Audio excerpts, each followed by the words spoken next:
இன்னைக்கு நமக்கு தோசைக்கே கூட சாப்பிட்றது போல ஒரு தக்காளி சட்னி எப்படி செய்கிறோன்னு பார்க்கலாம். அதுக்கு 4 தக்காளி எடுத்துருக்கிறேன், ஒரு வெங்காயம், ஒரு பச்சை மிளகாய், பூண்டு, கருவேப்பிலை, சில்லி பவுடர் வேணும். இப்போ இதை கட் பண்ணி எடுக்கலாம்.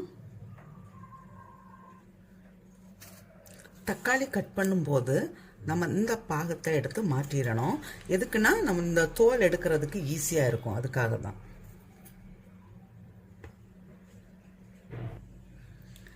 இப்போ ஒரு பேன்ல நான் கொஞ்சமா ஆயில் விடுறேன்.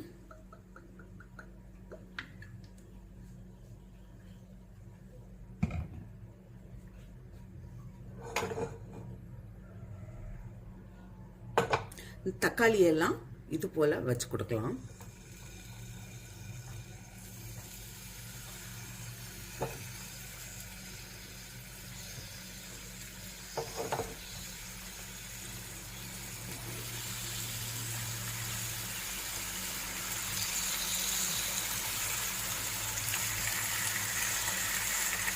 இது கூடவே நான் பூண்டையும் போடுறேன். பூண்டு, சில்லி,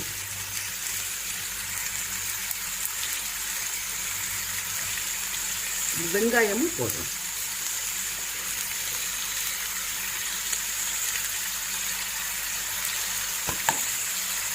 இதை இப்போ மூடி வச்சு வேக வைக்கலாம்.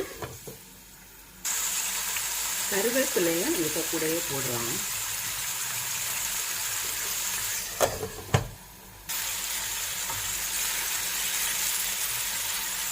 தக்காளி ஒரு சைடு வெந்த உடனே இது மறைச்சு வச்சு கொடுக்கலாம்.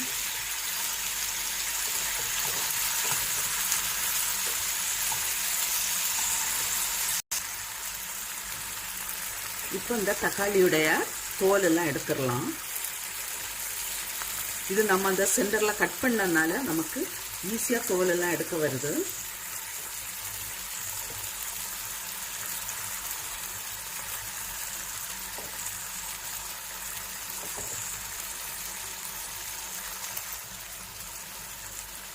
இப்போ இதுக்கு கொஞ்சம் சில்லி பவுடர் போடுறேன்.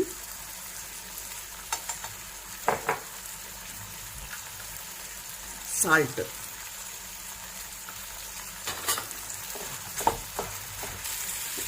கொஞ்சமா பெருங்காயத்தூளும் வேணும்.